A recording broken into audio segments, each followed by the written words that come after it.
Isang tip na naman para sa pagluluto. Tatanungin ko kayo, paano ba kayo maghanda ng bayabas para sa inyong pagluluto pag ito ay isisigang?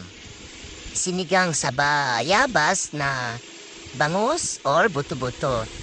O, ganito ang ginagawa ko. Una, babalatan ko ang bayabas. Pagkatapos, tatanggalin ko ang mga buto. Ire-ready ko sila para i-blender.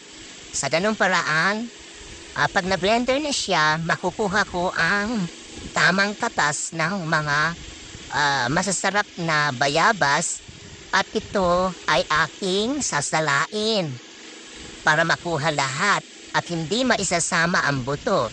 Diba? Pagka isinama natin ang buto sa ating niluluto, nakasalalak yan o kaya hindi natin mahigop ang sabaw dahil may mga buto-buto tayong madulunok. So, inaalis ko talaga yan, sinasala ko yan bago po ilagay ang katas sa sabaw. Ngayon, pagkatapos niyan, pati ang laman niya ay hinihiwa-hiwa po at gigilingin ko rin sa blender. Sa ganung paraan, hindi sagabal ang paglunok niya at masarap talaga, malasang malasa.